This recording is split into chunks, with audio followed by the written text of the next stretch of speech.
Bonjour, je me nomme Aïssa Touba, je suis la directrice de Mère et Monde établie ici à Thiès. Mère et Monde est un organisme de coopération internationale et d'initiation aussi à tout ce qui est à la solidarité internationale. Elle a été créée ici au Sénégal en 1999. Donc, dans le cadre aujourd'hui, on vous invite vraiment, c'est pour le forum de partage des meilleures pratiques en égalité de genre et en leadership féminin en milieu rural. C'est un projet du NQSF qui est financé par le ministère des Relations internationales et de la francophonie au Québec pour un montant global de 450 000 $ canadiens qui ont été mis en œuvre pour une durée de 3 ans. Donc dans la journée d'aujourd'hui, on est presque à la fin du projet. C'était de partager et vraiment le guide qu'on a mis en place, qui est un guide sur l'approche genre, qui va être vulgarisé et pouvoir être utilisé par les autres organismes. Les bonnes pratiques en milieu rural, surtout en termes de genre et leadership, est-ce que vous avez quelques exemples à citer? Évidemment, on a des exemples parce qu'il faut savoir que ce projet, quand il a démarré, c'était d'abord pour les organisations de la société civile, c'était de renforcer leurs capacités dans ces approches-là. Donc une fois qu'on a revu tout ce qui était politique de genre au niveau de ces organisations, il fallait mettre en œuvre le projet et mettre en pratique le renforcement qu'on leur a donné. Et là qu'on a mis en place les micro-projets. Donc c'est là qu'on a travaillé avec les groupements de femmes, où on a renforcé dans les formations en leadership, tout ce qui est renforcement de capacité qui leur permet vraiment aujourd'hui de s'affirmer et de pouvoir prendre des positions stratégiques au sein de leur organisation. Quelles ont été les forces et faiblesses de ce projet? En termes de force, on peut dire que le projet, c'est vrai que c'est quelque chose qui n'est pas nouveau au Sénégal, mais c'est au niveau de l'approche qu'on a vraiment eu une approche très inclusive, une approche participative. Parce que ce n'est pas nous on n'est pas venu caler un projet, mais c'est vraiment un projet qui répond aux besoins de la population. On est passé vraiment par nos partenaires qui ont travaillé avec leur association et qui ont identifié les micro-projets. Donc on n'a fait que les accompagner. Donc je pense que c'est une démarche qui permet aujourd'hui à toutes ces organisations de pouvoir s'approprier un peu tout ce qui sont en termes de pratique. C'est justement de pouvoir pérenniser les acquis de projet. Exactement. Et la pérennisation se traduit aussi par ce guide qui est là. Ce n'est pas juste de parler, mais c'est vraiment de mettre en œuvre et de laisser un outil qu'on peut vulgariser. Même pour les organisations de la société civile, c'est un pas en avant parce qu'ils ont fait cet effort, mais ils laissent un guide que ces organisations vont pouvoir vulgariser et pérenniser. Vous parlez de fin de projet, et donc aujourd'hui, quel est en termes de pourcentage, disons, le niveau de pénétration, disons, du projet dans le monde rural? Si on part par rapport à nos organisations, on peut dire qu'on est vraiment au-delà de 80% des objectifs atteints. Je parle de fin de projet, c'est au mois de mars la fin du projet. On a des espoirs aussi parce qu'on est encore dans le renforcement, on est dans la mise en pratique et on sait qu'on arrivera vraiment au terme des résultats. Nous intervenons dans la région de Thiès. Des localités, il y a la Fadel, c'est ça, Fandène, Sindia, et Thiès aussi, et Ténétouba. Voilà, donc c'est les 4 localités. Merci. Si kuréel bu ñu tuddee GREM, groupe de recherche et d'appui aux initiatives mutualistes. Donc dama représenter fii ONG yi nga xam ni Mère et Monde moo leen encadré dans le cadre de ce projet et en égalité de genre et leadership féminin en milieu rural. Organisation yooyu nag locale yooyu mooy GREM, Green Sénégal, Access Sindia ak ADT GERT. Voilà, donc Mère et Monde daf ñu réunir dans le cadre d'un projet en égalité de genre, former nous sur l'égalité de genre, renforcer suñu capacité ba ñun ñu mën a dem après ku nekk si ñun si goxam parce que organisation bu nekk si ñun da nga choisir benn groupement de femmes si benn localité boo xam ne da nga ko appuyer en égalité de genre. Donc former ko sur le genre, le leadership féminin, les droits des femmes, mais également appuyer ko si benn activité génératrice de revenus. Activité yooyu nag pour ñu mën leen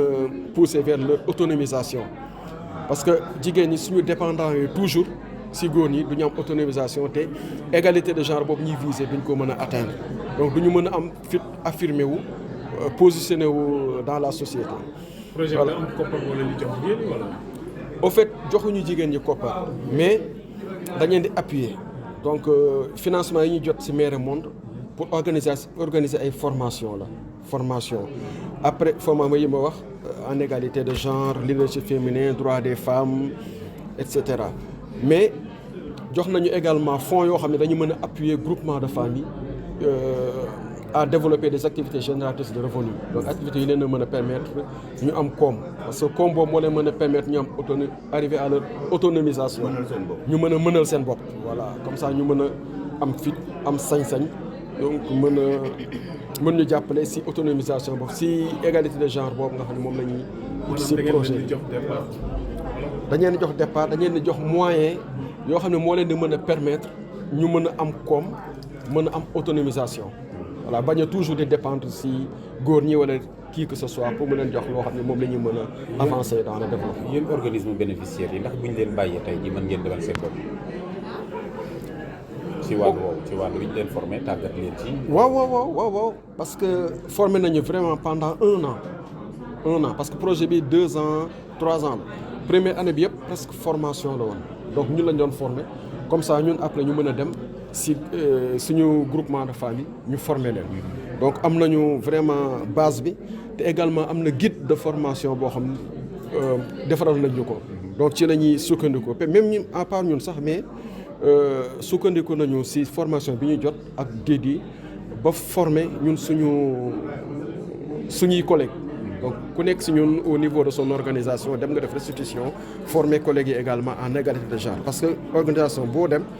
am na ay chargé de programme donc ay chef de projet te bu ñu leen formé wul également si égalité de genre du ñu mën a jël aspect boobu pour mettre ko en œuvre dans la mise en œuvre donc de leurs activités. maa ngi tudd Alimatou Camara nekk socio-anthropologue de formation nekk consultante en égalité de genre man bokk naa ci ñi nga xam ne ñoo doon tàggat organisation mbootaay yi nga xam ne ñoo bénéficié au projet bi ñoo leen doon tàggat gunge leen ci seen politique yi gunge leen aussi si guide bi maag sama beneen naataangoo bu tudd Safia. est-ce que tey jii ci njeexital projet bi mën nañu jàpp ne objectif yi ngeen ci doon am jot ngeen ko bu baax. alhamdulilah mën nañ ko wax parce que ndorteel bi xawoon na métti parce que tolloolee góor ak jigéen ci wàllu jumtukaay ci suñuy aada ak suñuy cosaan xawoon na diis tuuti pour ñu tàmbali ko wante biñ ko dooree ñagas-ñagas yiñ ci amoon gis nañ ni déjà ak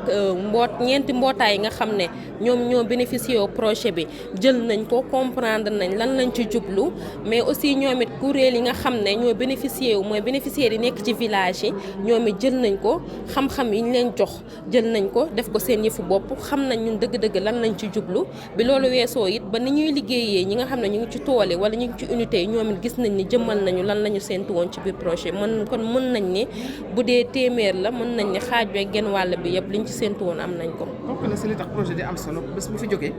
dim fi bàyyi mën fay des yàgg fi lan ngeen di def ci wàllu woowu. loolu mën nañ ni tey mooy solos ndaje bi parce que lu mel ni benn téere man ak sama naataangoo bu tudd Safia Azaf bind nañu ko téere boobu dañ koy jagleel ñeenti kuréel yi nga xam ne ñoo ŋànk projet bi waaye itam beneen projet bu nga xam ne bëgg na yëngatu ci wàllu tolloole góor ak jigéen ci jumtukaay yi ñoŋal seen dund ñoom it jagleel nañ leen ko kon bu projet bi jeexee téere bi dina fi des politique yi nga xam ne tëgg nañ ko pour ñeenti kuréel yi nga xam ne ñoom ñoo ŋànk projet bi ñoom it téere yooyu jébbal nañ leen seeni politique kon beneen projet bu jógee bitim réew ñëw bëgg a wax liggéey ak ñoom ci lépp lu jëm ci tollale góor ak jigéen ñoom mën nañ leen jébbal politique bi ne leen ñun léegi am nañu suñu àq am nañ suñu yelleef am nañu nu ñuy gisee genre ak lii lañ ci jot a liggéey lii moom moo ci des te bu weesoo loolu it jigéen yi nga xam ne buñ ko limee ñi ngi liggéeyal teen tubaab ñi nga xam ne ñu ngi pour jaag ak ñeneen ñi nekk ci yeneen communes yi nga xam ne liggéey nañu ak ñoom jëmmal nañu ci biir tool yi ak unité de transformation yi ak restaurant yi kon jàpp nañ ni bénéfice ba fay judd du nax saay ndax buy continuer di law rek mën nañ ni la ñu séentu woon am na fi te projet bi dina fi des abada. est-ce que da ngeen di xaar rek toujours ay projets yu jóge bitim réew est-ce que ci Sénégal ak gouvernement Sénégal yéen a ngi orienté seen plaidoyer pour que ñu jàppale. dëgg la parce que bu ñu seetloo ci discours directrice bi di madame Aïssatou moom ubbil na ay buntam bépp nga xam ne liggéey la wala ndimbal ba war a jóge ci état waaye tamit bi ñuy ñaax ñeenti kuréel yi ko ŋànk waajal nañ leen ci leneen bu leen yem ci ñun parce que li ñuy séntu mooy non seulement yeneen projet muy état ak ñeneen ñëw jàppale leen waaye bëgg nañ ñu mën a demal seen bopp bu ëllëgee bu ñu amul benn dimbali ñoom ñu waajal seen bopp ba taxaw parce que dañuy faral di wax ne gunge yegg baaxu ca kon ñoom nag waajal nañ leen ba ngeen xam ne bu ñu amatul benn doole dinañ mën a demal seen bopp. ñaata bénéficiaire ngeen di visé. bénéficiaires yi nag projet bi dafa xaw a am lu spécial maanaam ñëwuñu rek dem directement ci village yi dañu tànn ñeenti kuréel yu nga xam ne mën nañ leen tuddee ay organisation de société civile ñoom ñoo tànnaat ci seen biir mbootaay yi nga xam ne jàpp nañ ne waajal nañu leen ba nga xam ne mën nañu déggoo kon mën nañ ni ñun ñeenti kuréel yu ñu jël ñoom ñoo tànn ku nekk benn su ko defee benn bu nekk buñ ko dajalee mu nekk juróom-ñett yooyu ñoom ñoo jël projet bi def ko seen moomeelu bopp waaye nag lim bi nag ci jamono ji mën nañ ne buñ ko niiwee ëpp na téeméer. xam-xam bi ngeen fi bàyyi ak jumtuwaay yi nga xam ni moom ngeen bàyyil ñi nga xam ñoom ngeen doon formé buñ ko jëfandikoo fii ak ñaata at ngeen defee ni li nga xam ni mooy mbirum genre danañ ko maanaam dooleel bu baax a baax. waaw bu dee téere bi ñu fi bàyyi ak politique yi nga xam ne jébbal nañ leen ko buñ ko jëfandikoo dañuy faral di wax ne mbirum genre doomu aadama la te doomu aadama mënoo ni tey garab bii nga koy jox ci at dafay def effet ndax jamono day soppeeku aada tamit day wëy diine tamit xëy na fa mu nekk dafa jug wante ñun dañu sóoraale ci biir téere bi ka ni lii ñu tënk nii ñu ngi commencé di gis ay résultats waaye résultats yooyu pour mu gën a yaatu buñ ko xasee ba door rek mën nañ ko jëfandikoo wante tam comme doomu aadama moo tax a jug téere bi te jamono day soppeeku tëjuñu téere bi fii ak ay at buñ demee ba gis ne lañ ca def xeewi na wala lañ ca def mat nañu yeesalaat ko ñun borom xam-xam yi dañuy dajaloowaat ñu yeesal ko kon mën nañ ni day dëppoo ak jamono rek heure bu ko jamono laajee ñu soppi ko. man la Aram Diop maa ngi jógee Teen Touba ñoo fi si forum bi ñu invité ñu waa Mere Monde invité ñu pour ñu ñëw wax suñu jaar-jaar ak waa Mere Monde. absolument mu nekk jaar-jaar boo xamante ne yàgg ngeen di ànd ci projet boo xam ne li ko tax a jóg mooy fexe ba yéen ci seen bopp ngeen di mën a suqaliku mais également di mën a gis seen bopp ci biir askan bi ban xayma ngay def ci ànd boobu est-ce que tey jàpp ngeen ne am na fu ñu leen jëlee ak fu ñu leen yóbbu. macha allah ñun moom fi ñu jëlee sori na lool mais fi ñu yóbbu ko raw parce que bon dañu fekkoon ñun jigéen xamuñu woon lu dul jigéen dañoo foogoon jigéen da ngay toog sa néegu sëy ngay sëy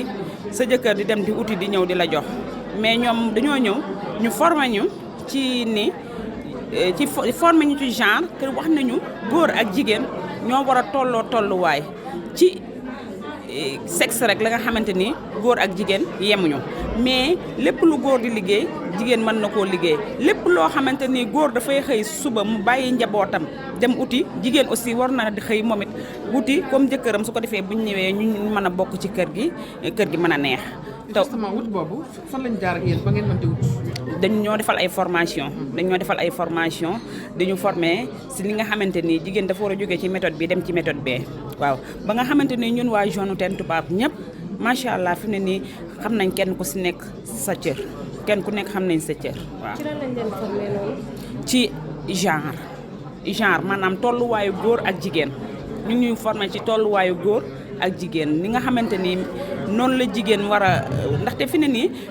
même état dafa jëloon kii mu wax def parité mais ñoom tam dañoo ñëw ñu indi ni wax ni genre ndax genre moom mooy comme genre parité ndax léegi parité bu ñuy fal sax dañuy def benn góor benn jigéen léegi tamit ñoom ñu dem indi ni lépp lu jigéen di góor di liggéey jigéen mën na koo liggéey ñu saxal ñu ci nampatal ñu ci ba ñun fi ne nii ñun noonu la ñuy dunde ñun lépp lu góor di liggéey jigéen moom da koy liggéey waaw ñun waa Access nag ñoom ñoo ñu boole ak ñoom waa Access ñoom ñoo ñëw fekk ñu sunu benn groupement ñu boole ñu defal ñu ay formation di ñu defal mbayum ndër ñoom ñoo ñu indil matériel ñoom ñoo ñu indil li ñuy bayee ba pare topp ñu duñu suivre waa Access. kon yéen a ngi bay di ci tedd. ñun ñu ngi bay di ci tedd. waaw ñun ñu ngi bay di ci tedd. merci beaucoup waa kañ jërëjëf. merci. merci.